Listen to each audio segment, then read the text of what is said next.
only 4 remain. Our first semi-final. These are the top 2 powerhouses. So impressive in the quarterfinals against quality opposition. For those players, this is the world stage. This is better back down. You're in my domain. Got the whole crowd screaming out our name. It's a blowout. It's a hurricane. It's over. Hey everybody, and welcome back to Aveva Stadium here in Houston, Texas. Grant Cole and Matt McCarthy for this semifinal Challenge Cup. Siena out of Albany, New York. The Saints. Collegiate, Charleston. Two hard-hitting teams that have really worked something hard to get to this level. And yeah, this is the National Collegiate Rugby Championship in the Challenge Cup semifinal. Just so you know, if you're confused, like we are obviously confused, you and I, but it's just exciting. It's a spectacular setting, and as you can see, the teams are trotting onto the pitch. Great stories, teams that haven't played against each other, as is the case in a lot of this NCR competition. You got a lot of unknowns. Some great subplot storylines that we'll take you through, but in the meantime, we're about ready for kickoff.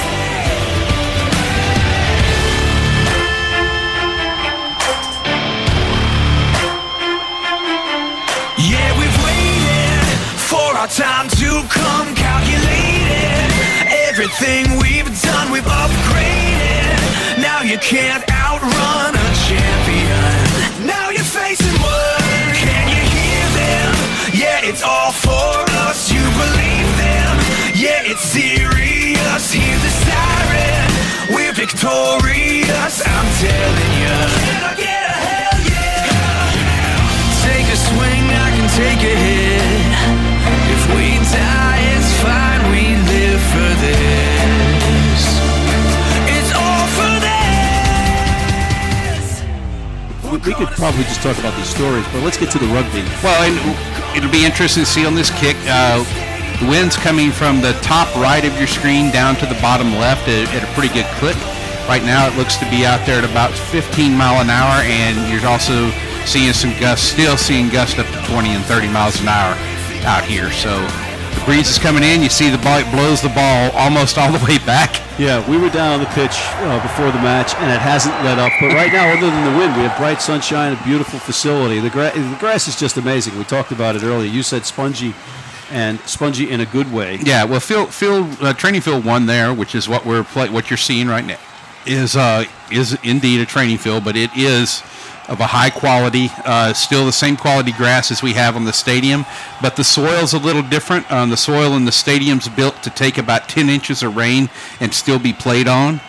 But on the sideline, on the side fields, it's about 3 inches of rain before it can't be played on. We are, and this is a Challenge Cup buy-in, isn't it? And we're live now. yeah, we are underway, and there's our first whistle, and it's going to be a penalty to Charleston, who are playing in the maroonish colors, and Siena in the green. Sorry, we got caught up there, folks, because we're so excited. But it's a little bit windy down on the pitch. And when I say a little bit windy, I mean a lot. Well, when the wind's coming out of the southeast today, around 13 miles an hour, you see it's going to be blowing across the pitch there. But we've got gusts of 20 to 30 miles an hour coming in off the Gulf. So it is a windy day. It looks hot out there because it is a bit warm with the sun, but that wind's bringing that Gulf breeze in, and it kind of feels nice out there. It'll be interesting to see in this first set piece whether the ball comes in straight or the wind takes it, or how far they try to attempt to throw in the line. Yeah, well, I mean, they're going to learn real quick. They don't want to try and go for the back throw. Yeah, it looks like, I think that is... Got Randall Johnson refereeing this one. His ARs are Ian Seaton and Matt Lake. I had the pleasure of riding in with the refs to the match this morning. Great conversations that we'll get to later about quizzing each other on things that you probably didn't think of. But the lineup is spoiled. And here come the Saints, Siena in green. They win the lineout, Grant, and now they are trying to exit out of their own territory, and they are an exciting team to watch. They just want to play ball. As they march forward, some nice tackling on the part of Charleston. And both these teams grateful A, just to be playing rugby because of COVID, and B, great stories. Both teams had a great stories this year, and if you've been reading anything out, Scott's put out about Siena recently, you see that they've had an astounding year. As a second penalty of the day, and again, it's awarded. It's also interesting to see if they go for post, because that is a pretty significant win. So they've got the wind a little at their back, but I mean, even so, it's coming across wind. I'd kick it to touch on this one. You are clairvoyant once again, Mr. Cole. Well, it doesn't take much clairvoyance with that kind of wind out there to know what that halfback's going to do. Well, maybe the quick tap and just take a crack at it with your big fellas. Do you really want to go up against the Siena big fellas early on, though? I mean, that's a question I'd ask. I mean, you've got some big gentlemen in there, and even Bronkhorst. What a great name for. I mean, that Bronkhorst, I think, just means front row. Rupert Bronkhorst. Is that not one of the all-time better rugby names? As the lineup comes in again, it's spoiled by Siena. They are 0 for 2 is Charleston in line-out so far in the set piece. Siena happy to oblige by taking the ball back at them again. Deja vu all over again, Grant Cole. Siena's Glover's just getting his. He's there at front jumper, challenging everything, and that's twice in a row he's got his mitts in and tapped it the other side. Other way. There's a little box kick. You could see the wind just take that right back into one of his own teammates' hands. It went about all but 5 meters. And the big thing you got to worry about box kicks with a wind like today is it'll take you back and have you an incidental offside, and then the ball's a turnover. Very good point. Very good point. Guys just used to racing and timing, and that's all thrown off in these scenarios. But here comes Siena. They're trying to control the ball. So far, it's been Charleston dictating the pace of the game as per 2 penalties. If you're just joining us, we are at Aveva Stadium, the practice pitch just outside the big house here for the National Collegiate Rugby Challenge Cup semifinal. Siena went weak there. There was a little bit less defense off to the side after that pod run, and got him a few good meters out of it. All right, here's digging it out of that breakdown. And there's our first little squib kick into space, and it's a good one under pressure. Siena takes it into Charleston takes it into touch. It'll be a line out to Siena, and you can see that flag, Grant, that the assistant referee is holding. He just put it down. Yeah, it was flapping, right? That could sail a couple of boats. Yeah. You do much sailing down here in Houston? I do not. There's a lot of people who do, though. It's actually not in Houston. It's down in Galveston and around the Bay areas. It was a Glenn Campbell song, wasn't it, Galveston? Oh, yeah, Galveston, Galveston. We're going to have more fun like that later on. We just lost our younger audiences. For the first time. Houston means that I'm one step closer to you. All right, there's Siena's line out. They actually control it. So as per lineouts, they are 3 for 3, 2-1 defensively, and they take it forward. If they're big boys up front, you've got Tunisi, Brockhorst, and Klotz. 3 great rugby names up front. When they were born, the doctor had to say your front rowers, right? Yeah, probably did. There's another big gap, another big break, but it's thrown backwards. Again, that wind wreaking havoc on even passes. Short passes and tight are going to be probably what gets you more success here today. One thing I'm really enjoying seeing out of Charleston right now early on is even when Siena breaks the line, Charleston's making tackles. So a lot of times you'll see that line break go through and nobody's tackling, but Charleston is staying in there to make that tackle after the line break, and that's kind of a I don't know what the word is. I really like seeing that. You're going to have to go back to school to figure that one out in the meantime. Here comes Siena. They are in green. Charleston in maroon. This is the NCR Challenge Cup semifinal, and a penalty is awarded to Siena. So they've dodged a couple of bullets early and now seem to be finding their stride. Yeah, dangerous tackle there, and that's the second one he's called in the game, and you got to think that sooner or later he's going to be talking. Interesting here, Siena is choosing the scrum. They're going into the wind. No way they can really kick for it. They've got a lot of confidence in their scrum if they're going this way. And we mentioned their front row, the opposing front row of Charleston. You've got Cook, Connors, and Reck up front. Omnicron, Wuhan, and Shrek are the three respective nicknames. Oh my, there okay. Of the Charleston front row. So, there's I think what's I'm not more to love about these teams. I know, right? And again, the field is impeccable, absolutely impeccable. Here we go, off the back. Good quick scrum by Siena. There's a big rumble from one of the bigger forwards from Siena. Maybe now is trying to set the tone. They have, to say that they've had lopsided victories would be the understatement of the century, Greg. Well, and they're if you see how they're reacting to Charleston's defense, they're reacting really quick when they see the disparity on defense, when the defense is not folded over properly. And Charleston is having troubles folding quickly enough to get defense on their weak sides. All right, there's Siena trying to regroup, get a couple of phases put together. Come on attack again, a nice a little dummy by Aiden Birchill. And now, there they crash forward. There's 15. Eddie Pierce. And see, they're going back to the weak side. They see that Charleston's not folding over there quickly enough, and so they're going to attack. They're attacking that because they see that that's happening. And one of the keys to the victory, on the Rhino keys to victory for Charleston, as per Coach Muller, was got to make your tackles, fellas. Got to make your tackles. And there's an intercept. Yeah, they turn the ball over, Grant. It's a knock on by Siena right down to the ground and bounced right up into the attacking defender's hands. No advantage gain there, Randall Johnson says. So according to referee Johnson, no advantage gain, meaning you come back to the initial knock-on. Yep. It's a school day. It is a school day. We can have school. There's the thing too. Some of these players are literally studying for their exams in the hotel lobby last night, and nosy pundit trying to get some stories out of them. I'm like, they're finally realizing that they're actually studying, right? Because they're getting the Wi-Fi is better down there apparently than it is in the rooms, I guess. But you forget, you lose perspective. Okay, they're students first. Yeah. And that's the beauty of this whole setup. I mean, all these different teams from all over the United States, and they don't have any common opponents. So really, nobody has any gauge on how this is going to turn out. So this is Charleston's put in here.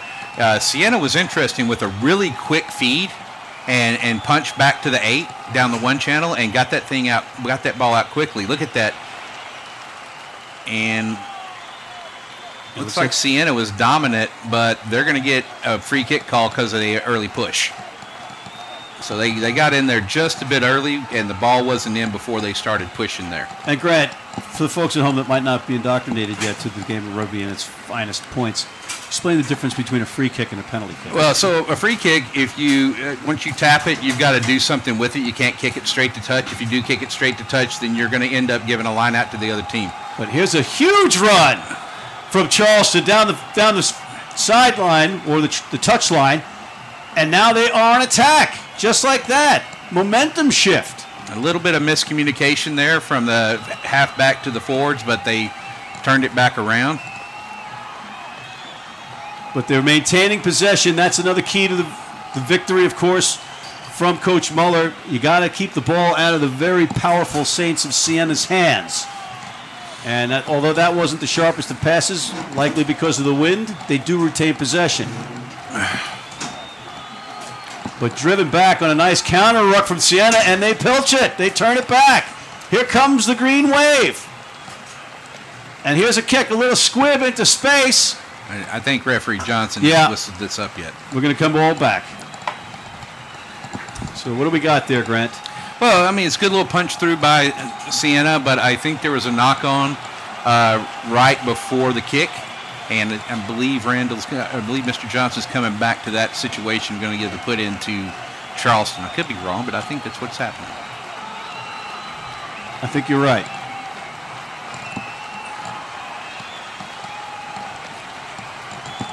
All right, I just want to give a salute to the hooker for Charleston, Chris Connors, automatic favor of everybody. He's a United States Marine veteran. My fellow Devil Dog. Yes, and we want to thank Chris and his family for their sacrifice on our behalf. Thank you, Chris. All right, so he's in the middle up front. His opposition, of course, is none other than Rupert Horst. You got a Marine going up against one of the best front row names ever, and so. And not that he needed a nickname, but his nickname is Buffalo. Which, okay, I'm just like, what's wrong with Rupert or Bronk? I think Bronk means buffalo. I think you're right. We'll get our local animal experts in on that. It's a saber cat. Well, Bigfoot's walking around here today, so I'll ask him. All right, so here's another scrum down. And it's going to be Siena, Charleston put in. Is that right, Grant? Looks like Siena put in there, right. And interesting how flat Siena's backline is. You got to think this is going to be a little bit of a kick ahead, looking like as flat as they are, but that's into the wind. Wonder if they're going to go weak side on this, looking at the defense. Nope, they're coming back to the inside. No, they don't want to make us look like we know what we're talking about, Grant. Nice gain on the. I mean, you gotta have some respect for a winger making a game like that. Right back to the weak side, though. Wow. Yeah, and they're running at pace into those contact areas, and that's exactly what Coach Visser and Matthew wanted out of these guys. Oh, there's a big bruising run from Saints lock Paul Giardella. Yeah, that's the big one. He's been having a good day in the lineout so far, making sure that he's been a pain in Charleston's lineout all morning long. But you'll see they're just fighting and fighting and fighting for that extra meter or two. No easy tackles for Charleston. And now, is he going to be held up or is it going to be a try? And it's coming back out. Charleston dodging a bullet, but Siena really going forward with the ball now, Grant. Except what? No. I think that he awarded a try there. No, 20 in-goal dropout. In-goal dropout. So he held him up. Mm-hmm. So the new law is it's not a 5-meter scrum down to the attacking team. The team that holds you up now has an in-goal or in the try zone drop kick or drop out, if you will. All right, here it is. And it's a pretty good one. And that's it takes a Charleston hop. Well, with the wind at its back, it could have done that easily. And Siena's fly half picks it up, does a little weave, and they're getting some meters back on that. Yeah, some great running and counterattack by Siena, dishing it off. Oh, it's taken by Charleston.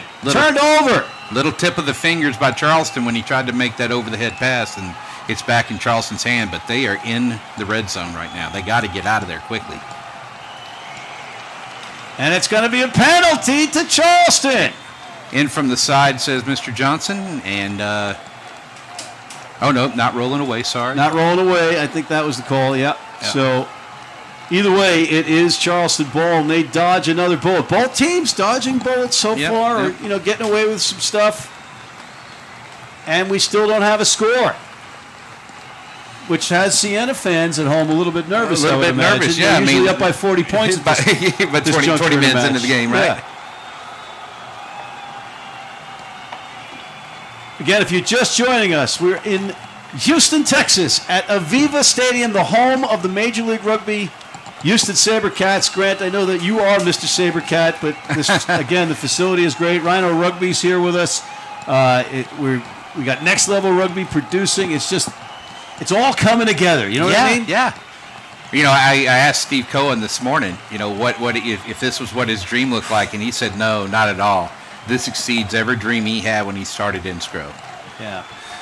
And NSCRO, as you know, is now morphed into becoming the National Collegiate Rugby, NCR. And here's Siena with another big break up the middle. Glover taking that, he just took that ball away from Charleston there. And again, that's his third takeaway, third steal in the lineout. And Siena really punching now. And that's Bronkhorst, the Brunken Buck, smashing forward. Here comes an attempt from the outside, and it's going to be a try. It looks like it's the fly half, or the Eddie Pierce, the fullback. The fullback, yeah. Eddie Pierce.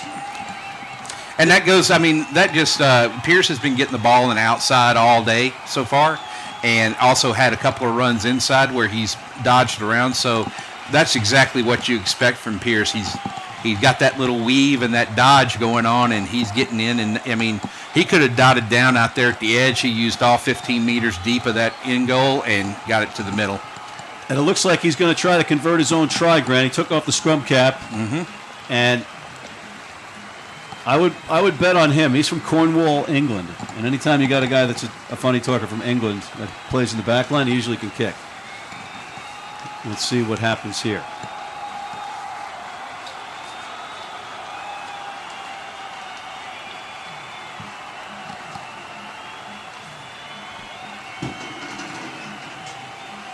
And the kick is, flags go up, it is good. So it's 7-0 in favor of Siena in green over Charleston, Collegiate Charleston in maroon, and it only took us 27 minutes.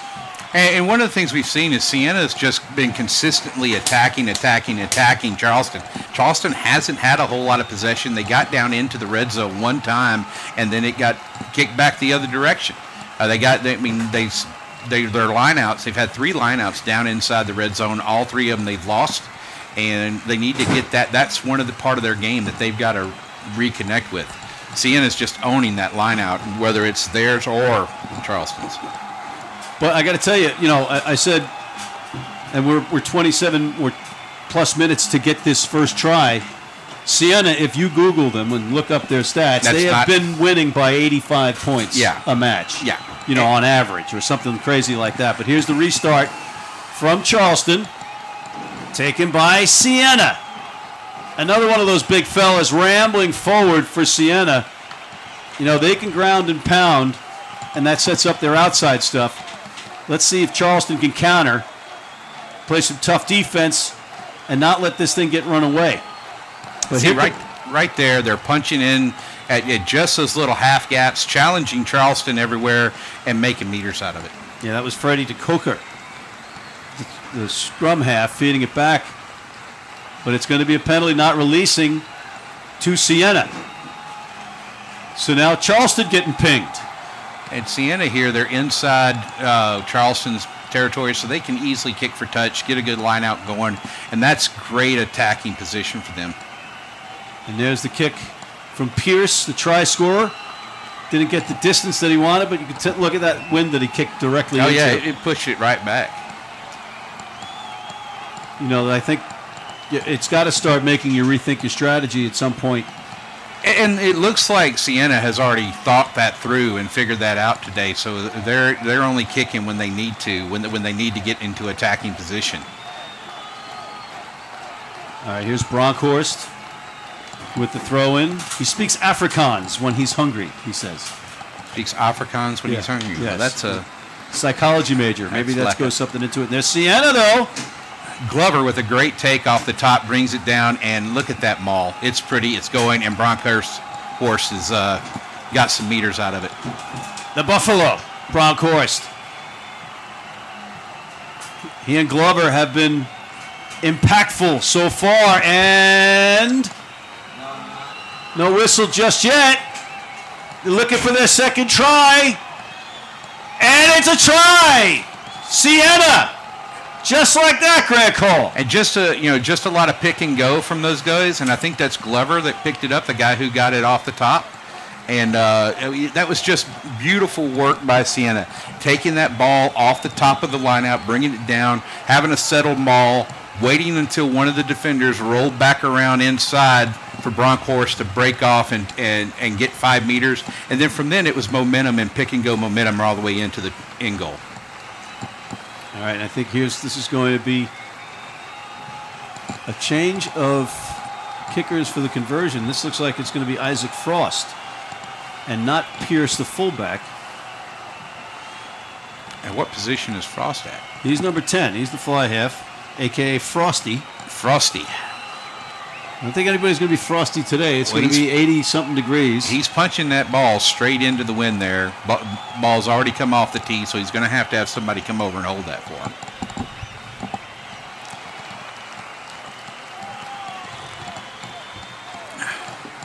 And you're right. Here comes Pierce, who was the previous kicker. I don't know. He made his conversion. Well, again, I don't think Pierce has quite the power going into the wind that he does, that Frosty does.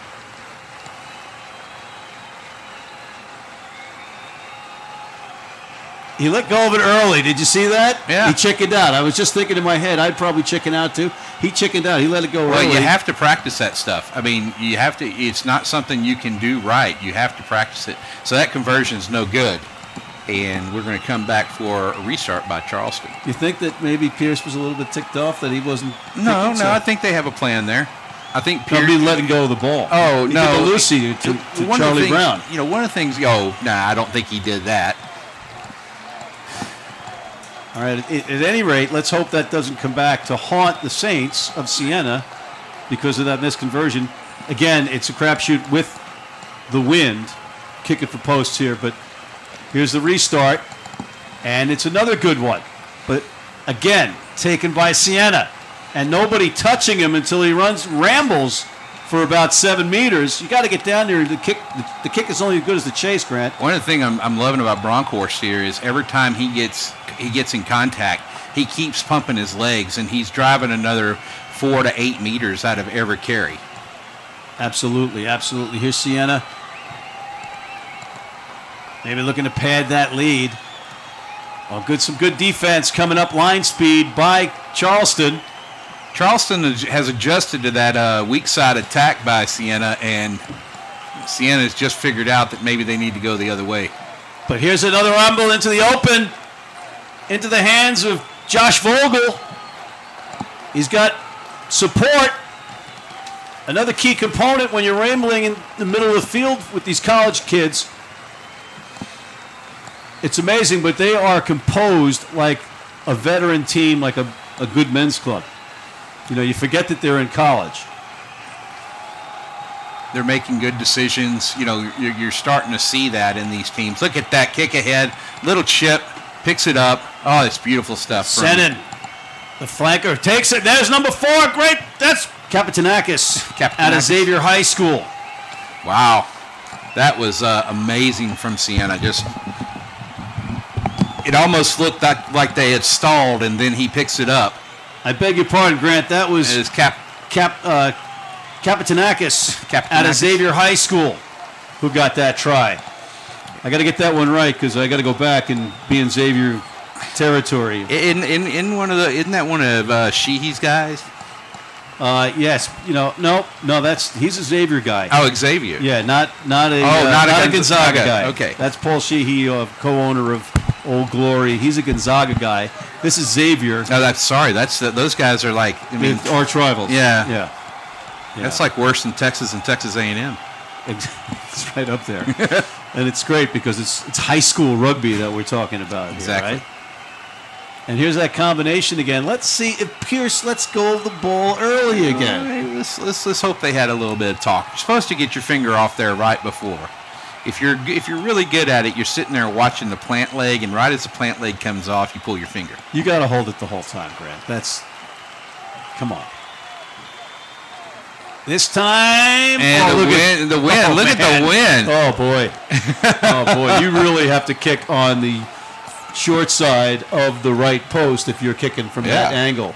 Amazing wind carrying that one up. All right, so that helps Charleston keep the lead from growing exponentially. It's 17-zip Siena on top of College of Charleston as we approach our first water break at the 20-minute mark.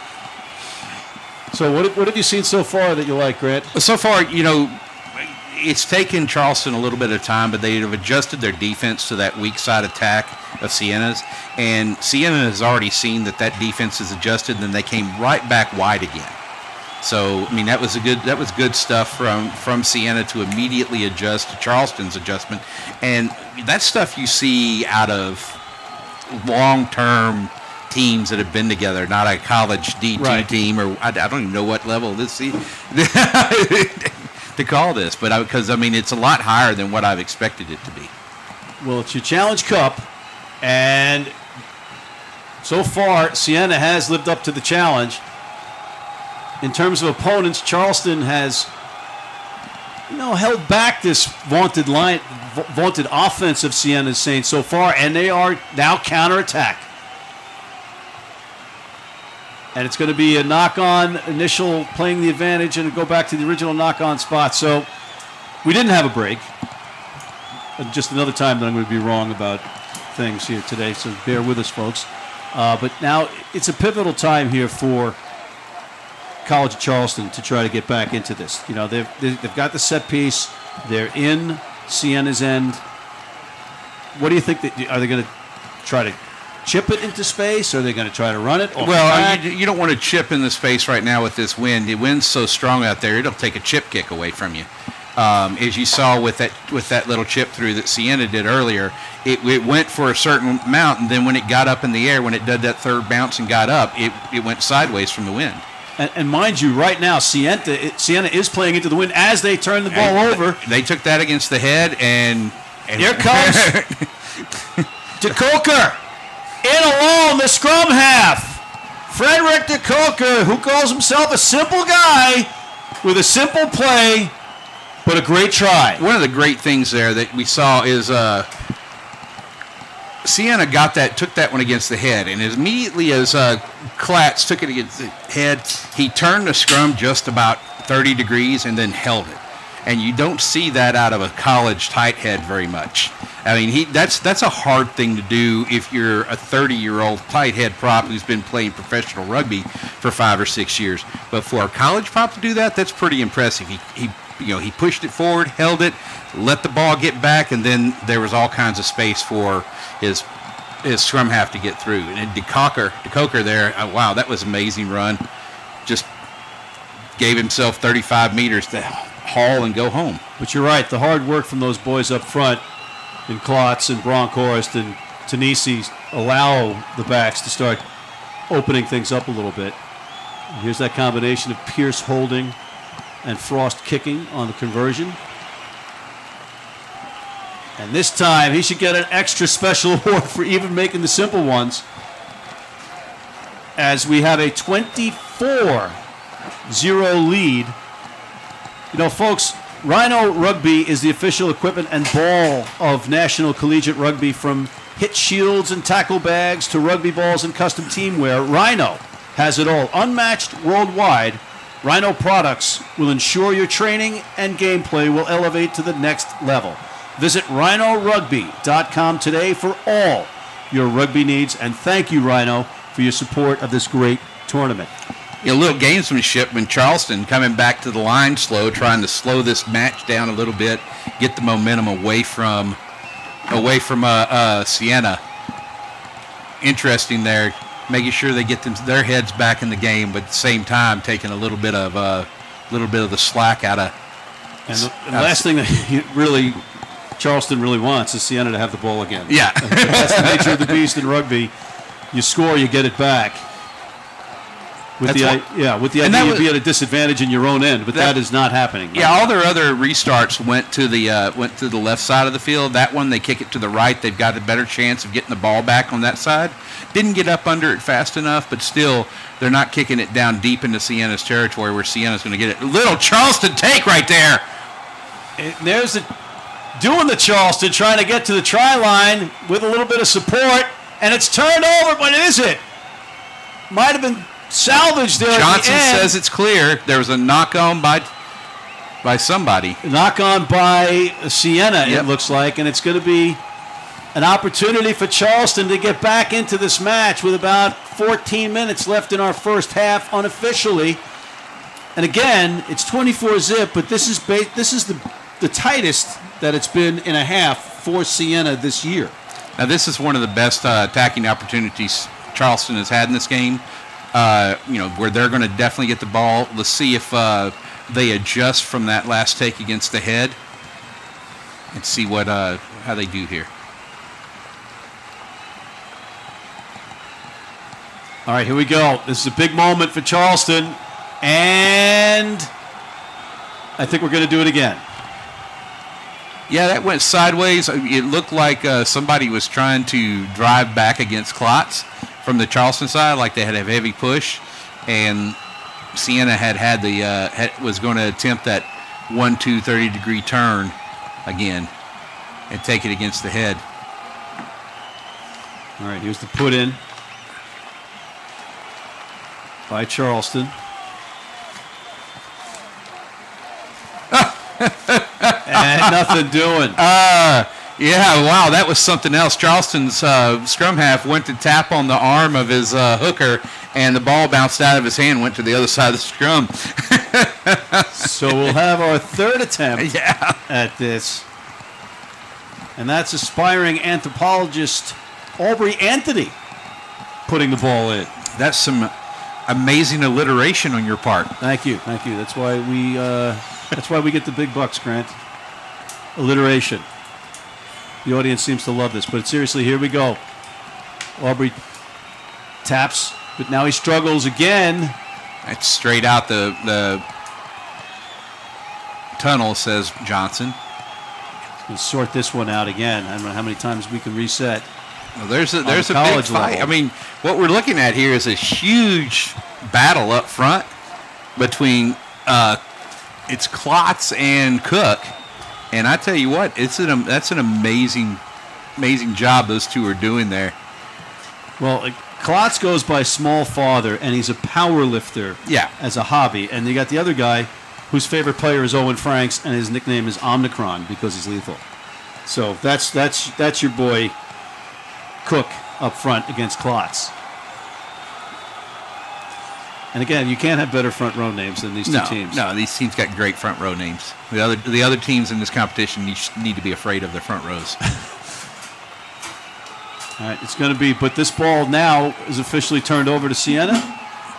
No, it looks like it's good. Deja vu all over again. We've got to reset on the set piece for Charleston. They need this point. They need this. Yeah, I know a lot of people think that these over and over resets are boring, but this is really interesting what's happening here. This isn't resets because of bad scrummaging. This is resets because of good scrummaging that is just disrupting the play, the flow of the ball.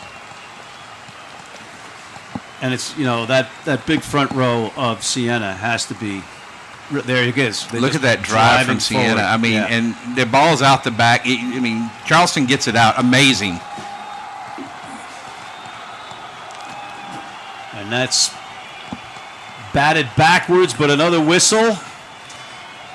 And let's see what Johnson says here. I think he is. We have a and it's a penalty. It might have been a deliberate penalty. No, he's showing dangerous tackle there. Yeah. Okay. So maybe Siena getting a little frustrated and not turning the ball over after driving Charleston back almost every set piece. But there's the quick tap taken by Charleston. Again, if you're just joining us, 24-0. Siena, the Saints out of Albany, on top of the College of Charleston in maroon with the ball, but now they lose it. And here comes Siena again. And it's knocked on, and it looks like it's a knock advantage being played by Charleston. A lot of back and forth going here, and this is good stuff in the middle of the field. As Aubrey Anthony gets his hands on it, gets it out to his teammate. But again, we're going to go back to the original knock, no advantage gain, so it'll be going to Charleston on this one in the middle of the field. A penalty, yeah. Actually, no, it's going to be a knock on a scrum down. I beg your pardon. This is a huge moment in this match, as cliche as it sounds for Charleston. They need points here. They've been knocking on the door, not getting anybody to open it. As referee Johnson has a few words with the front row of Siena, who are in green. And you can just see that. You can see the win there. Just Aubrey Anthony trying to pass the ball to his teammate, and it just got blown. Yeah. The long passes crazy. are hard.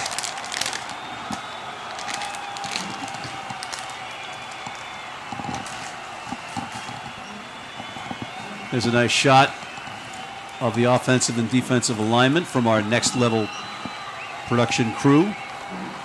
Again, this is just the practice pitch that these guys are playing on for the right to play on in the big house. Yep. come Sunday. And again, that's 2 matches in a weekend if you're the victor, right? Well, unfortunately, you've got a day between them, so that's great stuff. Oh, nice pickup. Paul Giardella. And there's a mountain of a man for Siena. Oh, here comes Pierce. Eddie Pierce. Out of Cornwall, England with that pink scrum cap. He's got a try today. But it's taken into touch, and it's going to be a line out to Charleston. But there's a little conference between the referee and the assistant referee. But yes, indeed, it's going to be a line out to Charleston. That looked like it could have been a knock-on into touch, and so I think that was what the discussion was about. Just make sure that wasn't it before he awards the line out. And interesting, I think that's Aubrey Anthony, the scrum half with the throw-in. Yeah, it is. Yeah, they went with the short line out and just popped it right back to Anthony, bringing out no real meters made there. So, but there's a penalty there, not releasing the tackle. So you got to let go of the ball carrier when you tackle him, folks, in rugby. You can't hold him on the ground and impede him from going on into the next phase, and that's what happened there. So now Charleston will kick the ball into touch. In theory, and they do make it to touch. That's a good. I mean, with the wind, and that's a good long kick. Right, and gets them down inside Siena territory. And now it'll be a line out to Charleston, trailing 24-0 with about 7 minutes left in this first half. And again, it's you're losing by 24, but you can maybe take some solace in that you have been the team to hold them to the least amount of points in a first half. I know that's not solace, but it's a fact. On the upside, Charleston's tackling, even after the breakdown in defense, their tackling after the defensive breakdown has been wonderful. A little short throw in there, again.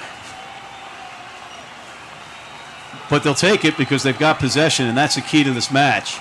Interesting that they've made the adjustments to the short-low lineouts because Glover has been taking so many of their lineouts off the top. And Sam Klotz has been all over the pitch, that tight head prop for Siena so far, Grant. And this looks like a knock-on by Charleston, but I can't really tell from the referee's hand signals. So a little conversation, and it's going to be a scrum down. Yeah, it was a knock-on by Charleston, scrum down Siena.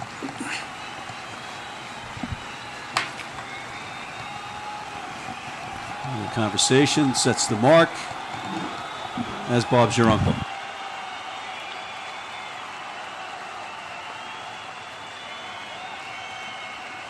And Siena's been very powerful in these scrums today.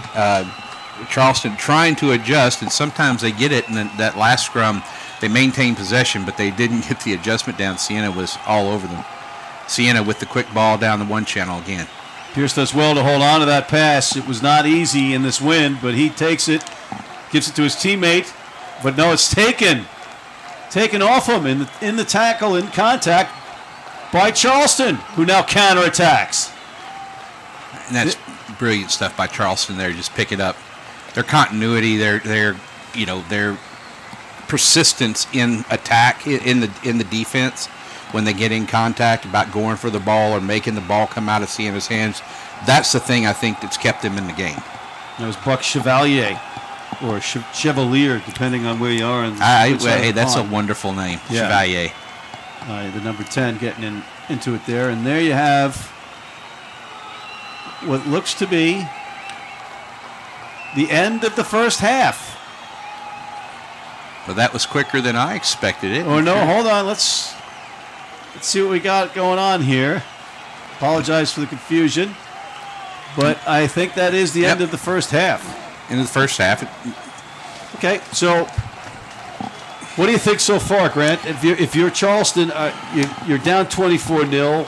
You don't like being down 24-0, but you're only down 24-0. Charleston's making their second tackles, but they're not making those first up hit tackles that they need to make. So letting Siena through the line and then making the tackle on them is what's getting them beat right now. However, they are making their tackles with most of the time. They've just got to put more pressure on Siena in the defense, and then they've got to get possession and maintain possession. That's the hard thing for Charleston right now. Their skill sets are not keeping up with the pace of the game. They're losing possession too much. Siena is just taking advantage of that. The physicality of that pack of Siena and the athleticism of that pack has really been a handful for Charleston. And it doesn't show right here on the video, but I saw Bronkhorst out there pregame, and he really is a man among men. Well, so, and Klotz next to him is no slouch. No, right? Klotz is huge too. So, and you got Tanisi, whose favorite players are Sean Fitzpatrick and Benambi. These kids also know rugby. Yeah, they've been following rugby for a while. Charleston has to get possession, and you've talked about that in the pregame. They've got to get possession. But one of the things Charleston really has to do is when they get in the red zone, and they've been in the red zone 3 or 4 times, they've got to execute. And Siena is turning up their defensive mechanisms, especially in the set pieces when they get in when Charleston's in their red zone, and they're not letting Charleston get ahead. And going forward, if we're looking at the benches, the Saints, Siena, have a very deep bench and a full 23, whereas unfortunately for Charleston, for different reasons, they're only with 18 on this tournament. And that'll wear on you if you've got to play 2 games in a weekend. You got guys missing, as we said earlier. There are certain players that are missing for exams. Yeah. That they couldn't get out, and that affects, as a coach, how you put in your subs, because if you've only got 18 players, then you've got to hold everybody until there's an injury, because those 3 players have to go in probably as a starter if you win out. All right, so tell us about some of the players that you've talked to. You were at the hotels last night. Tell us about some of the players you were talking to. What was great was you talk to the players, but then there's an odd parent or 2 around in the group. Right? Okay. You get heard. For instance, today for Siena, the father of number 13, Rory Wood, surprised him by being here today. From Belfast, Ireland. From Belfast? Yeah, it took him 24 hours to get here. He said he had to shut his phone off so his son couldn't track him. So it's the parent tracker, right? The opposite. That's Simon, poor Simon, Simon Wood. Yeah. Hiding from his son, Rory Wood. Well, Simon didn't say that he could come over. Exactly. Just writes itself, folks. But no, that's a great story. But then you've also got, on the opposite side of the field with the guys from I think it's so your man Bryson Cook for Charleston, he's graduating next month with 4 degrees. He's got exercise science, public health, international studies, and Spanish. And his old man is sitting there as I'm incredulous saying, I'm looking at your sheet, pal, and you got all these different degrees. He goes, yeah, I do. I'm getting 4 degrees. And his father goes, and it only took him 4 years. And I'm like, I was about to leave. 5 years it took me to get an English degree at a university at Buffalo. We're talking about a loosehead prop? Yes. We're talking about Bryson Cook, a.k.a. Omnicron. A loosehead prop got 4 bachelor's degrees in 4 years. Yeah. Go figure. I said you got the 5th. Is there something changing in rugby that I need to know about? Yeah. I told him he's getting an honorary degree in the dark arts, right? Because of the front row. And the reason why he started playing, this is where I was really looking at him like he's my favorite player ever. Okay. I said, why'd you start playing? He goes, because I'm good at it. And I'm like, well, but how did you know you were good at it? That's the reason you started playing. So I went to one practice and I knew that I was going to be good at it. And this was you're definitive and you know things. You know what? You're getting 4 degrees in 4 years of college. Yeah, I'm going to trust you when you say that. Yeah. I'm like, okay, you got to run for office, kid. We need more like you, not like me. But great stuff. What about out of Siena? Out of Siena, you've got a bunch of good stories. One of my favorite names here is Tim Outhouse. At 6'2", he's built like a brick blank house, if you know what I'm saying. A large man to deal with on the pitch, and I think he's coming off the bench, actually. I don't think they put him actually on the roster yet. No, I think that He might have may been be- one of the last-minute scratches. Yeah, he may be one of those guys they're holding out. I'm sorry, for he's Sunday. Siena. What am I talking about? Yeah. He's Siena. So Outhouse is Siena, and he's a big lad, but 280 pounds, right? Yeah, that's a 6'2". beast. Just making sure. I'm going through my notes, so I apologize if I've got this. What'd you say? He's built like a brick outhouse. Yeah, but I might. We've got him in our notes. Unfortunately, wherever team he's playing for, he's a guy that I like immediately. Tim Outhouse. That's another great rugby name, right? But then you got your boy. Kapitanakis out of Xavier. I got to salute him. The number 6, the blind side. Xavier High School, for the folks that don't know this, is a high school rugby powerhouse.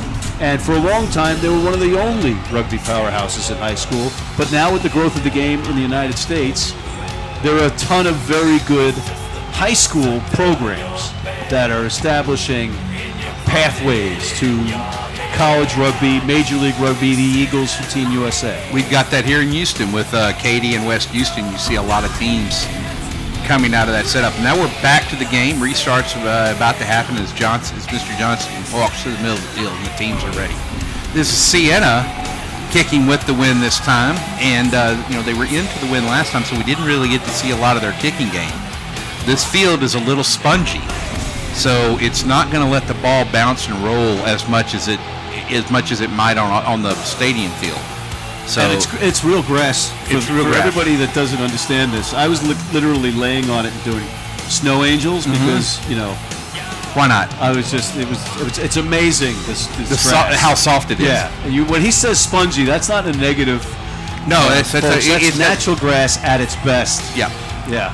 And I'm here to tell you, Aveva has this groundskeeper who is what I call a Cajun druid.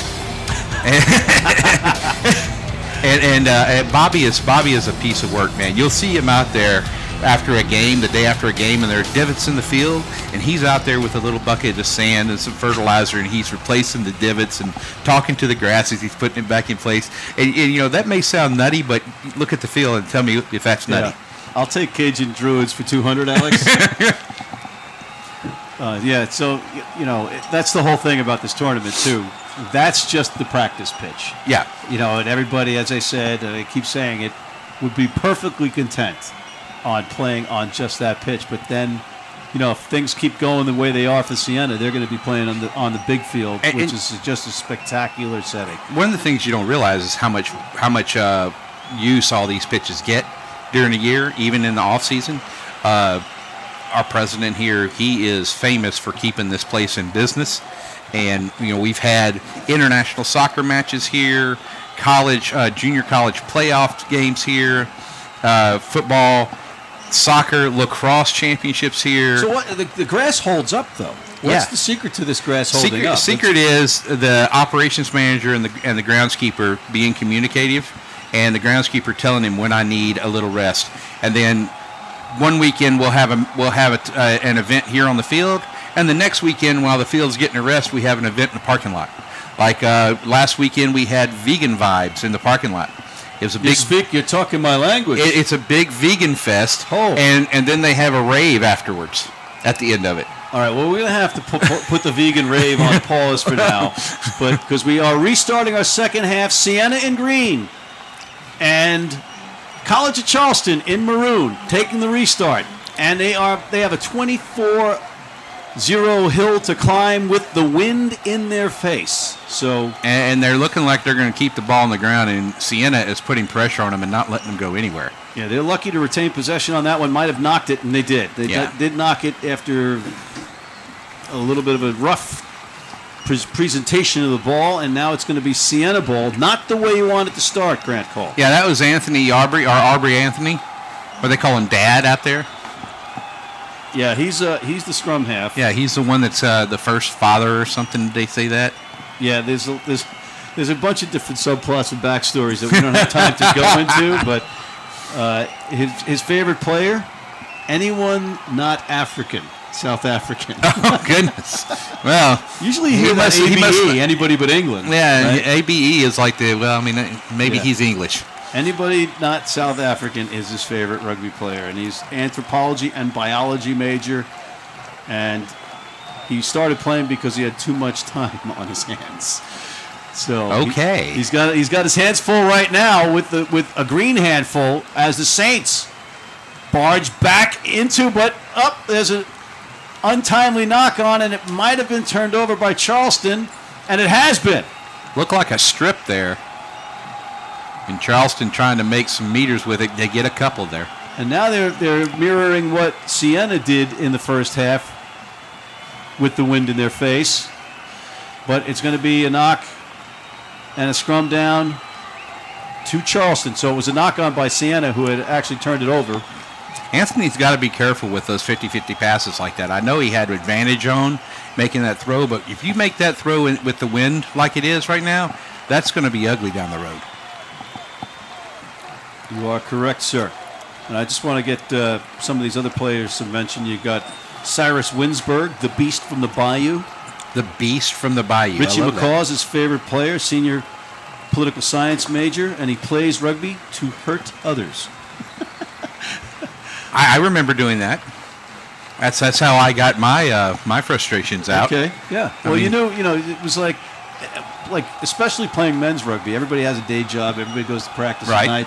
Tuesdays and Thursdays, you get to let your frustrations out in a legal way. It's therapy. But there's a whistle, and they're going to do it again as DeCoker, a try scorer of the scrum half for Siena, thought he was on his way to a second try, but he's not. He There's just a got whistle. he got the ball off a knock on from one of his players. I'll tell you what, Charleston has held their own against this. I mean, front row. and Siena's got to be respecting him right now. Siena probably has not at all this season started the second half at 24-0. That's probably the lowest score they've scored. They've gone into a second and a half with so far. Here's Anthony, puts it in. It's taken out of the back, off the back by his number 8, who dishes it off nicely, but a good tackle by Siena. Charleston maintains possession. Here's Anthony again, but right up on that line speed on defense, and poorly handled by Charleston. Turns it over and into the try zone as he held up, and now he dots it down. It looks like on the back, piggybacking is going to be Paul Giardella I think that's Glover. with the try off of the great run. Yassini, that was something else from him. I mean, Tonisi. Got to make sure I pronounce that name Easy right. for you to say, Grant. Yeah, Tonisi has a great run by him. Then when he saw that he couldn't get the ball dotted down, pop it up and let the Glover put it in for him. Yeah, that was Tino. That was Nino Tanisi, who goes by the name Sway or Neens, and his favorite rugby players is Sean Fitzpatrick. One of his favorite players is Sean Fitzpatrick, as we mentioned earlier. But he is lightning when he gets his hands on the ball. That was a lot of speed coming out of a loose head prop. But these aren't your father's loose head props, right? No. Or tight head props, as we've seen the wrecking ball clots running up and down the pitch. That's not what Charleston needed. They needed to just be a little bit neater with the ball, and they weren't, especially in the windy conditions. And now, with the wind at his back, It's not Pierce. Here Pierce comes is standing Frost. right to it's Yeah. Frosty again. Isaac Frost, big fan of George Ford and Owen Farrell. Yeah, let's not hold that against him. No, well, not gonna. The conversion was good. Mr. Cole, can you verify that for Yeah, me? it was good. Yes, it was Flags good. are up. So our score now is, carry the 7, is it I 31? would say 31-0. It's 31-0. Siena Saints out of Albany, New York, playing against the Collegiate Charleston out of Charleston, which is a great town / city. While I love Charleston, I have one of the worst memories of my life there because I got shot during a live fire exercise there. That would be a reason. That would be a reason. Other than that, Mrs. Lincoln, how was the play? There's a ball skittering around and sloppy, and then all of a sudden we have a whistle. Let's see what it is. It's going to be a scrum down to Siena. Yeah, that's about my only story of Charleston that I can tell over the air, and that was the only part of it I could tell. Yeah, okay. Yeah, we won't get into the prequel. But here's another scrum down, awarded to Siena. And if you're a gambling person, you might want to say that Siena is going to push them forward and see what happens. We haven't got any notice of any changes in the roster yet, so you got to think that Charleston, they didn't travel with a whole lot, so they got to play with what they got up front. Look at that. Charleston holding, Siena's driving. Hey, Charleston dug in that time. And here comes Pierce. Pierce breaks from a tackle, and he's going in with that pink scrum cap for a try. That's the second one for Pierce, and he's done that the same way each time. Well done. You know, Pierce, you see right there, he doesn't have exceptional pace, right? But he's got a step in the contact. He's tough to actually bring down. They tried to wrap him up. They tried to ankle tap him both times. He was already ahead and had the speed, had enough pace to get in. He's been playing since he's 4 years old, Grant. Oh my! His dad loves rugby, and he took him to the local rugby club. And he's a kid from England, so he grew up with it. It's coursing through his veins. But this is so great because now I'm a guy in Albany going to Siena, and I got this guy on my team and these other guys on my team. Yeah. So all I'm going to do is learn how to play better rugby.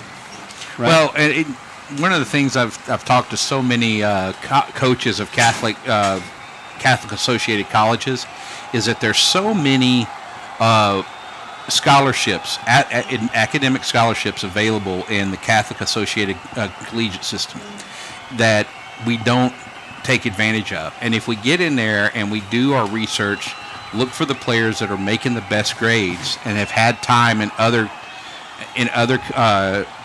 parochial schools, and then bring them in, that's what's going to happen when you get a college like Siena like that, and they've done that. All right, and that conversion was good, so that takes us to 38-0. And again, for those of you that are just joining us, this is the closest score that Siena's had from an opponent all season long. But I think we've seen Siena turn it on now. Charleston's kind of already run out of some gas, you've seen. And, they don't have a whole lot of subs that they can bring on, so everybody that's on the field has to be pushing it. Yeah, they've got Raffin, Bogstead, and Becker West that can come on off the bench. Becker West is a large man. He is called Dirty Myrtle. John Cena is his favorite sports figure. And he plays because it's for the kegs and the legs. Oh, my. I thought we left that rugby behind. No, I think by keg he means the body shape. Let's go with that. But there's Siena kicking the ball downfield, and that wind just takes it all the way down, and now this might be an in-goal drop. If he touches it down, you got to be careful, because that's why this new law is in place, is so that the teams that are on defense don't take advantage of the dotting down and get to come out to the 22 anymore. You've got to make a real decision about whether you're going to pick that up and run it out or not. Right, and it looks like the decision is going to be a scrum down, a 5-meter scrum? Mm-hmm. Okay, and that's because... I don't know why that is. Well, he's bringing it all the way back to the point of the initial kick. And I'm not sure why that... I think maybe if they're not doing the new law, the ball went into the in-goal area and he touched it down, that would come back. I'll have to ask Mark Nelson about this later, because I don't know if that was how the game management guide says that we've got to handle that. All right, if a train leaves Boston at 4 o'clock and a train leaves Chicago at 6, where do they cross at what time in Cleveland? Yeah, if it would have went out the dead ball line out the back, I would be agreeing with this. But this just went in goal and he dotted down. This should have been an in goal dropout. Nope. And look, what are they doing now? Yeah, they're going back to it. So there was a conference between the referees on the other side, got the fourth official involved, and there we are. Well, they got it right, and that's what you got to love, right? Well, and that's one of the best things about having a full team of 4 like that. You can take the time and say, okay, we're going to settle. We're going to come back and talk about it, and then we're going to make a decision. And we don't have TMO on this particular No. match. We're dealing with what we can here and doing a very good job of covering this match. But, that's evidence of good refereeing, good officiating. They got together. Yeah. Said, hey, wait a minute. Let's talk about it. And they got the call right. So this is now. You bring the captains in, you tell them what you're going to do, right. and you go out there, have a talk, bring the captains in, tell them what the decision actually is and why.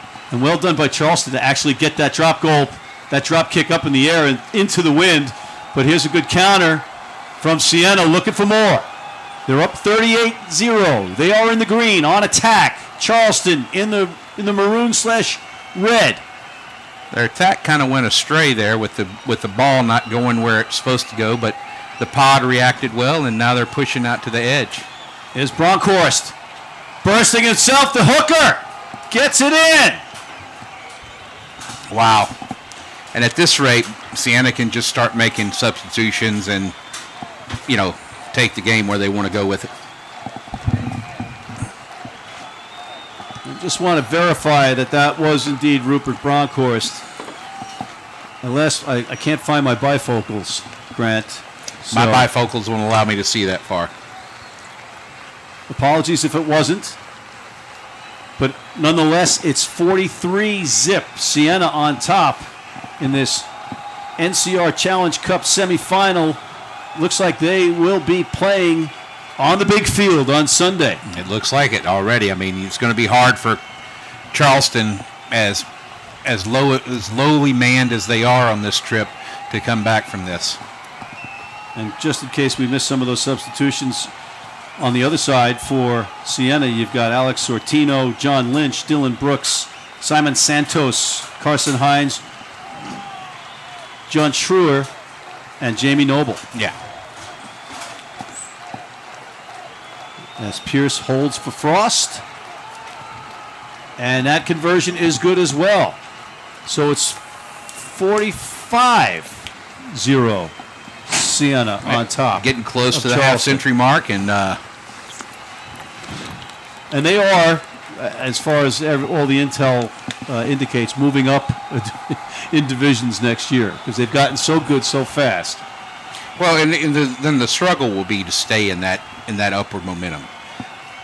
And you can have this really quick rise.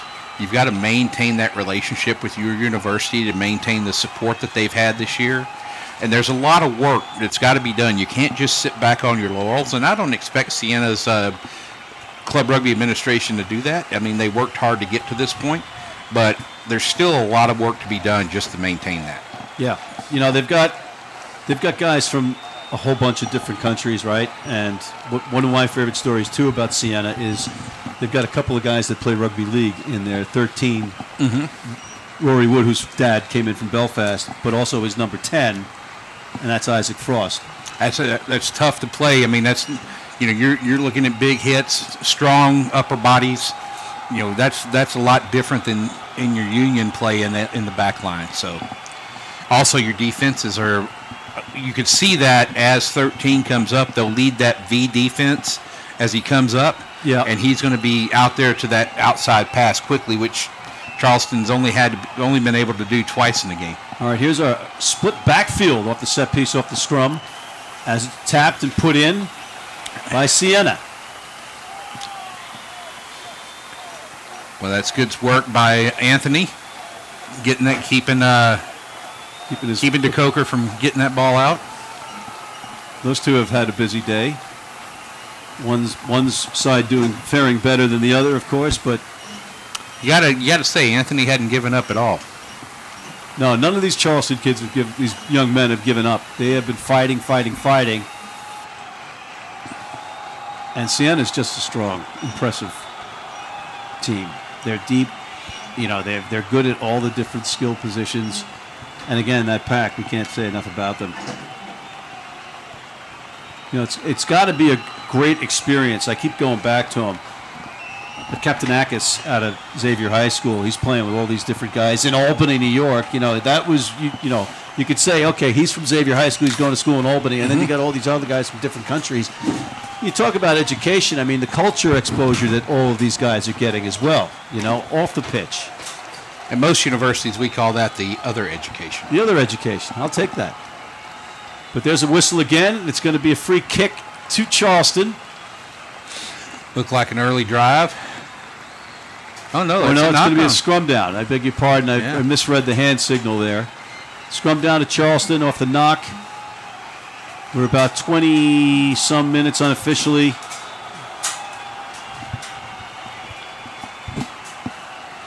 Gone by in this second half, which means about 17 minutes away, Siena, from going to the big dance at the SaberCats' spectacular home field, which is right next door to where we are right now.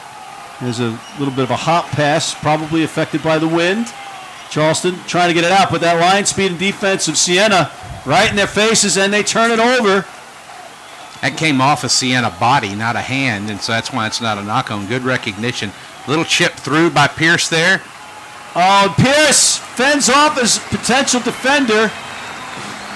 What a great chip through and pickup by Pierce. That was some amazing stuff. Let's see. And just see him dish it off to his teammate instead of taking the try himself. Gotta like that. So all indications are that is a try that should take it to 50. Although we got a conversation here from the referee. Is he going to? He's going to the pocket, perhaps. No. He's having a conversation with the Charleston captain about something. He's talking to Aubrey Anthony, the anthropologist. Okay. And the anthropological biologist. Yep. The forensics indicates that it is a try, and here comes the conversion. And that's Pierce holding with the pink scrum cap for Isaac Frost.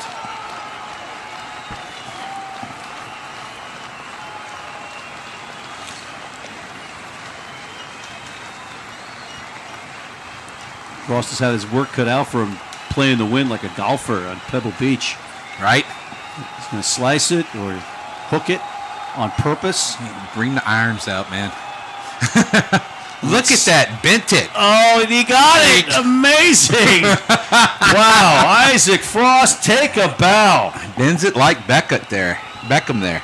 He said he loves traveling, and he's gotten that ball to travel where he wanted it to go. I'll tell you that. It took a bit of work today, but yeah. And again, we're not going to hold it against him because he's a fan of George Ford and Owen Farrell. We're not going to do that. But what an exciting game for him. He gets to show his skills.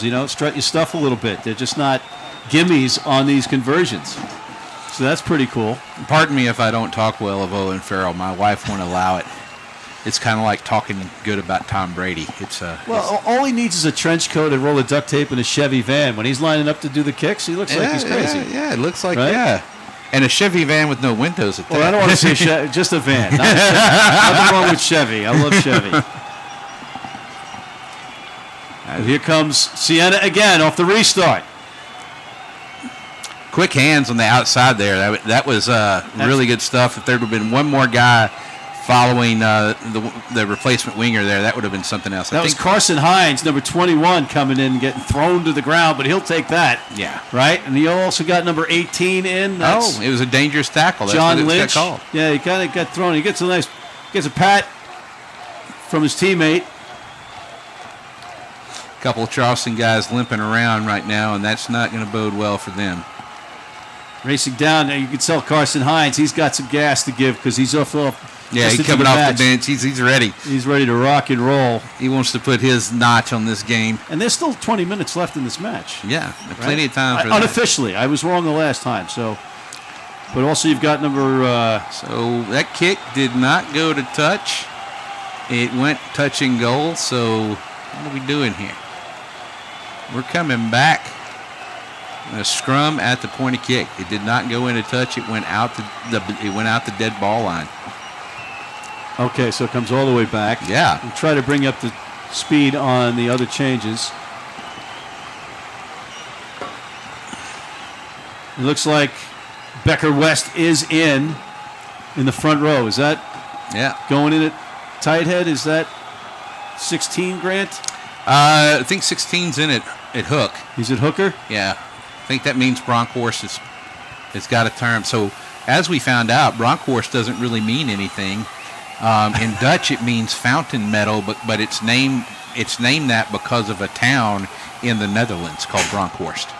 But it's one of the. I did not know that. It's one of the top 20 family names in the Boers of South Africa. Wow, we're a linguistics major. Actually, you do. Yeah. Actually, you do. All right. I know. Sometimes we actually speak the truth, right?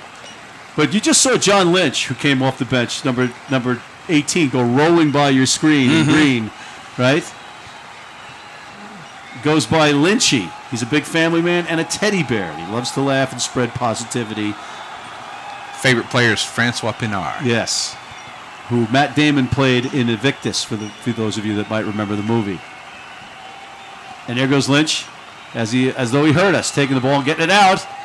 And there's going to be a knock on. Yeah. And Siena's skills were showing all through that, even though those bad passes were coming through, their catch skills were something else. That was just something that their outside center wasn't ready for as it hit him in the chest.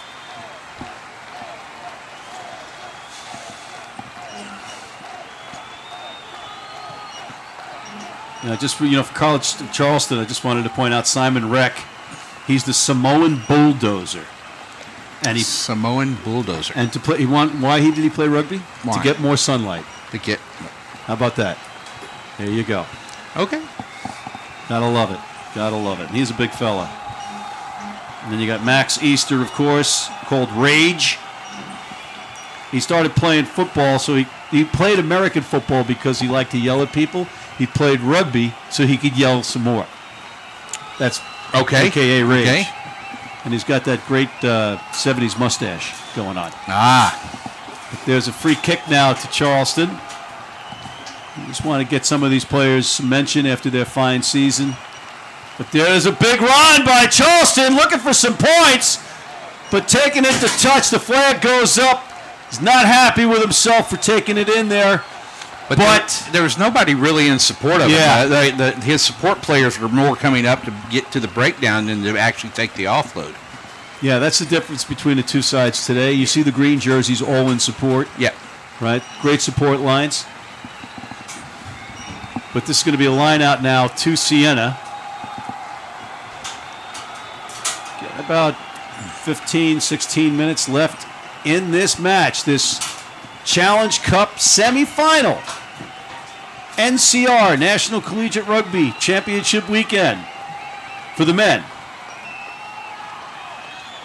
And there's Pierce. He kind of lets it go backwards off his body, so play on. But no, we're going to get a knock-on call, Grant? It looks like Pierce has come in for Frost to the fly-half position, and they brought on one of their other players for Pierce at fullback.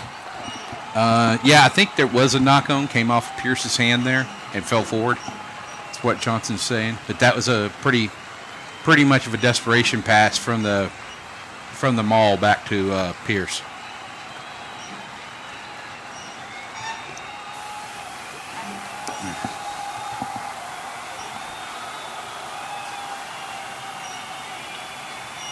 Give you more about some of these closers for both teams in a moment, but there's the tap and put in, and it's driven back, spilled out. Charleston does take it. It was a nice run right up the middle. You want to go north-south. They've been going east-west a little bit too much in this very windy and they're in confines. They're in the red zone here. They've got great attacking opportunity. There's a little discontinuity on the Siena side as their closers adjust to what's going on. But they did get the ball back, and there's Pierce put it to the ground with a little wind. Smart play by Pierce, making Charleston field it under pressure. Great kick chase, but a great counter. Spinning out of being tackled, spinning out of the tackle, Charleston. And he steps out. He steps into touch just barely and gets called back for it. You know, in the old days, the touch judges were assistant referees were a player from your own team. Yeah. So that flag never would have gone up. Maybe not. Yeah. But we're legit now. So the assistant referees, as we have seen today, are fully authorized to talk to the ref and make calls. Yeah, Mark Nelson's got a good group out here on both fields, and it's going to be a well-run tournament, I think. All right, here's Siena grabbing down the line out. I beg your pardon, it was Charleston, but now it's turned over to Siena. And bashing forward again is that man Glover. Grant, I know we got a lot of rugby left in this match, but we should start thinking about the dummy man by of the Pierce. match. You know, I got to start talking about either Pierce or Anthony in my case. Pierce has been an attacking option on the outside and now on the inside. He's shown some real leadership on this team as well. Meanwhile, great run by Tanisi. Yeah, so I'm gonna do this the easy way. Try is done the easy way, right up the gut. That looks like it was number 11. He's coming out. Yep, number 11. That's right, Richard Pinar. Richard Pinar goes by Richie or Rich P. Likes sports in general, has a passion for music, but he can't play an instrument. Not yet, anyway. But he certainly played that pass. When he was at pace when he got it, and then he was just through after that. Favorite players: Cheslin Colby of South Africa and Finn Russell. The superb fly half. And who was taking the kick here? Is this Pierce with his? This is Pierce without his hat, without his scrum cap. Nobody holding the ball, and it stays on the tee, which is a miracle today. And Pierce puts it up, but he has pushed it a little to the right. Pushed it, yeah. Again, no gimmies in kicks today with this wind. But it doesn't matter. It's 57-0. The Siena Saints out of Albany on top of Collegiate Charleston out of Charleston, South Carolina. Got about 11 minutes left in this game. And folks, if you're wondering what all we're where you can watch this today, you can watch this on either NCR's Facebook, which you may be watching it on right now, or that's the National Rugby Collegiate Network. Rugby. National Collegiate Rugby or the Rugby Network. And if you're watching the Rugby Network, you're probably watching Holy Cross versus Christendom? Christendom, yeah. Yep, and Holy Cross is up 22-0 in that game. All right, there's a kick that gets blown sideways, doesn't go 10. You got to get those restarts 10 meters, folks. Grant, tell people what a meter and a yard difference is. Well, so if you're looking at it, 3 meters is about 6 feet. Yeah. He just got confused. My brain is now confused. Yeah. About 5 feet and 10 meter. All right, let's do it. Grant, I'm going to ask you that question. Here's a reboot. Grant, what's a yard to a meter? I have no clue. Okay. It's 3.5 something foot. I don't know. Yeah, and I really. Tyler Deutsch, our executive producer, telling us he's given us a hand signal, but we are not smart enough to figure out what that is. It's 1.09 yards to 1.09 yards. So they're about let's call it equivalent. All right. In the meantime, let's get back to what we know we're talking about. There's a penalty to Charleston. As the time is now definitely not in there. You're not going to get this kind of a miracle against the Saints. No, not when they were playing like this. And referee Johnson is not being, he's not letting the Saints make any mistakes without calling them now. But 57 points, I guess we can say, is a mountain too high to climb at this point for Charleston. Yeah, it's going to be insurmountable.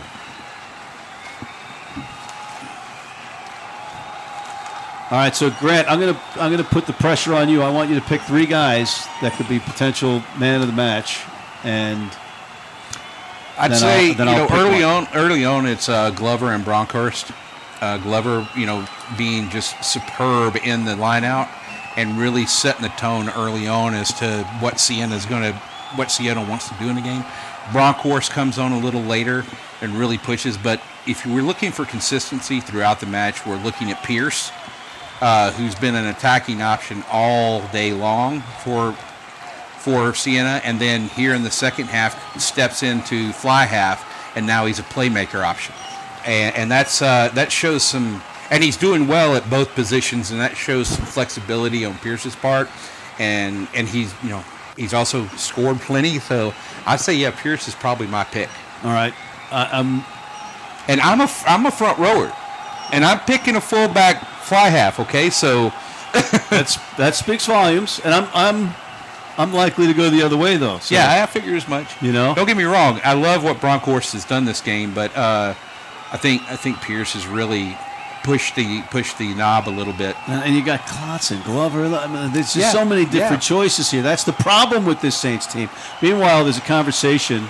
Our referee went over and told Siena, "You got to do X, X, Y, and too many Z." penalties at the breakdown, and now you're in card warning territory. And I saw flying in there was number 22, John Schurer. I'm not, and he's got the head taped. I'm not sure if it was because of him, but I don't think so. But I just wanted to get his name in there because he's a finisher, history major. He's a freshman,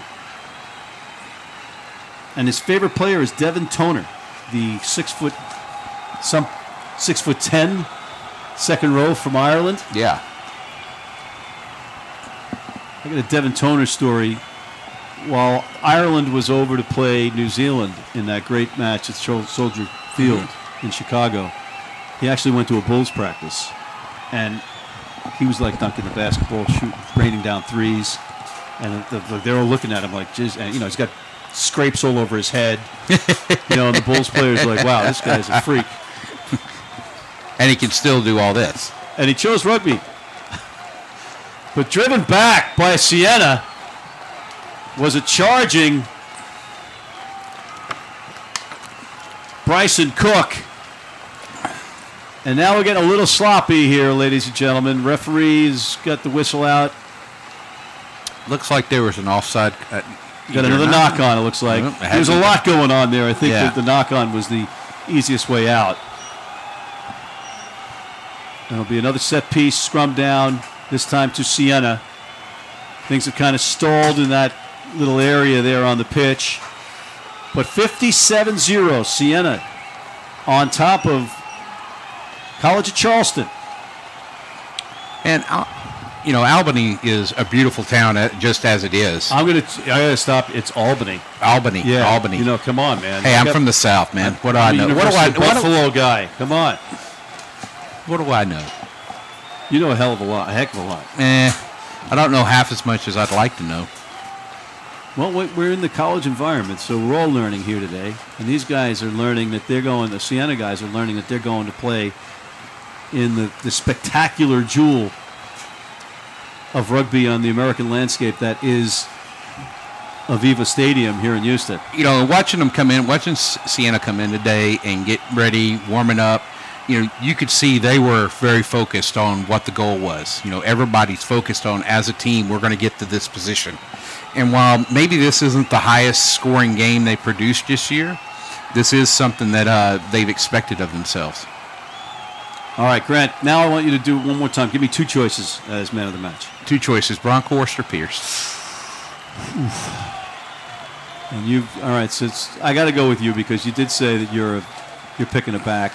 So over I know you like Bronkhorst a lot. So oh yeah, I do. But I just when it comes down to who's been the impact player that's consistently impacted the game and his versatility, that's Pierce right now. All right, I'm with you. But in the meantime, look at Charleston. They just keep smashing They keep coming forward. back and smashing up, yeah. There is no quit in this team. A credit to the whole coaching staff and the organization. They just keep coming. They keep coming. They keep coming. You got to love that. They're still attacking that edge. Great tackle on the outside. Ball carrier up back on his feet, running back to position. You love that. Here comes Siena again. A little bit of a dance. And a spilled ball and a whistle, and it's going to be a knock-on to Charleston. One of the things I love about both of these teams today, both Charleston and Siena, you don't see anybody just standing around watching the ball bounce. No. If the ball's on the ground, somebody's going after it. And that's one of the things, as a coach, I really don't like about players, that stand around and just watch the ball bounce around. I really want to see that attack the ball, be hungry for the ball. And both these teams, even this late stage in the game for Charleston, both these teams are hungry for the ball at all time. Absolutely, and hungry for the ball out there. A substitute for Siena, number 20. That's Simon Santos. Says, I play the what are the odds game like it's life or death. And his favorite player is Aaron Smith, the All Blacks legend. But in the meantime, we're back to live action again with the no-quit Collegiate Charleston trying to take it out of their own end. Where's his support? Pierce there with the tackle. But he stays in play. He doesn't get taken into touch. That's what you got to like. Again, two bodies taken to one. Two green jerseys on a maroon jersey. And that's been the story all day long. Yeah, and just putting those two shoulders on every contact, that's something that Siena's been really good at, especially in close to the breakdown. Kick out of the own in-goal area. Goes nowhere because of that wind. Batted down. Okay. Play on, says the ref, but there's a knock-on by Siena, and it's going to be a scrum down to Charleston. And we are in the waning moments of this match. It's unofficially just over 2 minutes. And you got to love it. I mean, both teams are fighting to the end here. It's a little slow because Charleston's they're tired, but they're still pushing themselves. All right, so our man of the match in this Challenge Cup semifinal is going to be the fullbacks, who's now playing fly half, Eddie Pierce. And gotta. I'm really impressed with what he's done in this game. Except for the first pulling the finger off the ball too quick, which I mean, he loosied Charlie Brown. Yeah, we can forgive him for that. Yeah. But You're going to get protests from a lot of different families and rightfully so. And Isaac Frost doing these kicks in this wind, right? But it's like I said, in the first half, Pierce is an attacking option on the outside, in the middle, and with that pink scrum cap, he's standing out, and he's still, he's something that Charleston has to worry about and try to stop. And then in the second half, he moves into fly half. Now he's a playmaker. He's directing traffic, and he still puts, some more points on the board for Siena. So that's a big deal from him in this game, and that kind of versatility is hard to find. And he's also an applied. Where is it? He is his major. Get this: applied physics engineering. And there's another try from Siena. Wow, they just keep coming. Some tough defense being played by Charleston, but Siena, just when they get that moment, they see that daylight, they capitalize, and that makes it 62-0. And tell me Siena. something, what actually is applied physics engineering other than what we saw right here? I have no idea, other than to know that it's way above my pay grade. But on the other side of the ball, I want to give a nod, A, to Chris Connors, our Marine, and Bryson Cook with 4 degrees. Come on. Yeah. I mean, those are great stories, those two guys. And they've got a whole bunch of guys there that are great stories, but you got to, I really think that Aubrey Anthony really put the most of the pressure from Charleston onto Siena today. He had to around the breakdown because that's probably where Siena makes most of their scores. And in this game, they were having to push that ball outside. And because Anthony was directing traffic around the breakdown, making sure the pillar and post were filled, and really doing the work that you have to do to drive defense. All right, and we got to go to one of our most important players, Rhino Rugby. Rhino Rugby is the official equipment and ball of National Collegiate Rugby, from hit shields and tackle bags to rugby balls and custom teamwear. Rhino has it all. Unmatched worldwide, Rhino products will elevate your training and game to the next level. Visit rhinorugby.com today for all your rugby needs. And I think that's pretty much going to be our last play of the game, perhaps, this next line out. Little chat with his AR.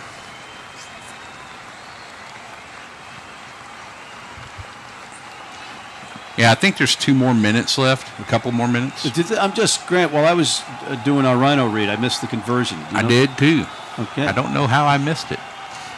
I think I was paying attention to you. I know it's riveting, but okay, we apologize. We'll figure that out. But in the meantime, it's at least 62-0 Siena, so their lead is not in jeopardy, as this could be the last play of the game. We're just waiting for the signal from the referee. But in the meantime, Siena looking for more. There's Pierce. Found out that he's man of the match. Rhino Rugby's man of the match. Smashing forward in the pink scrum half. That's the guy that wears number 15, but he's playing like a loose forward. And there's a little kick, little trickery, a little schoolyard play, playing the advantage because there was a penalty. Perhaps we'll get it sorted. I did see advantage go up from Pierce, but I'm not sure who advantage was to. It looks like Or there from might Johnson. be a card coming out. Aubrey Anthony talking to our referee, Johnson. And is the card coming out on the last play of the match? No. Or is it? I got to say, they're lining up to a 22-meter drop. All right, so no card, no sin bin. Yeah, it looks like a 22-meter drop is going to be called. You know, we've avoided a Saint going to the sin bin. I just wanted to say that all day. Right? That would have been ironic.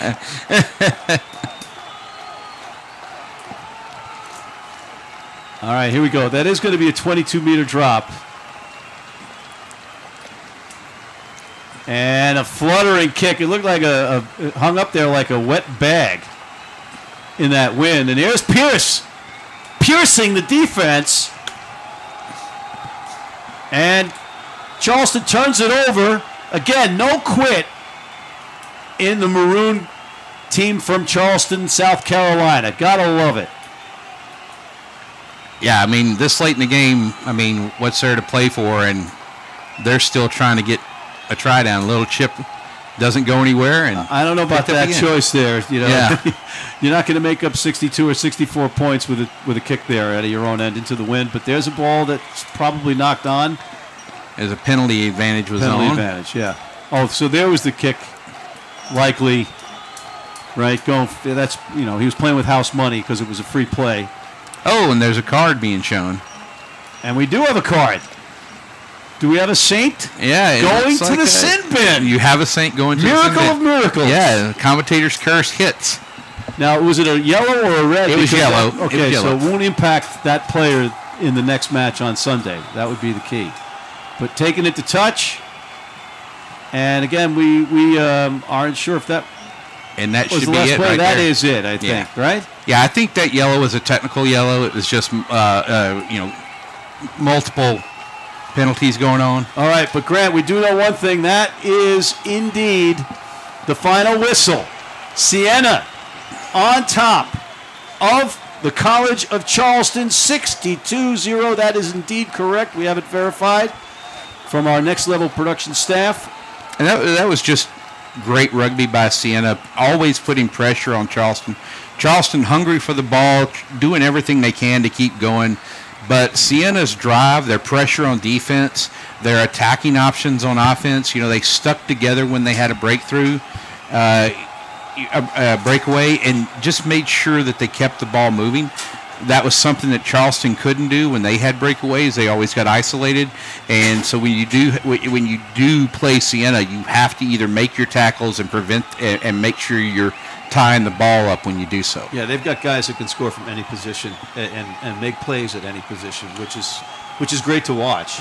Well, what's our next game, Matt? We got Wayne State, a great story, another great story versus Western Oregon.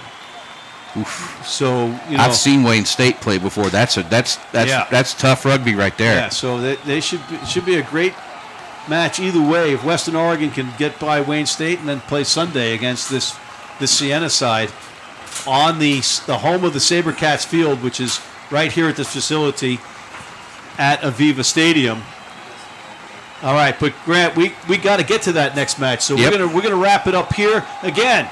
62-0 Siena The Saints on top of the College of Charleston. Our man of the match, our Rhino Rugby man of the match, none other than Mr. Pierce, the fullback.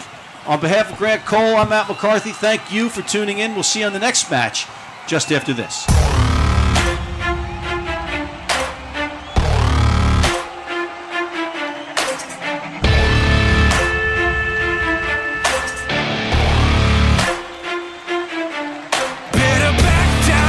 You're in my domain, got the whole crowd screaming out our name. It's a blowout, it's a hug.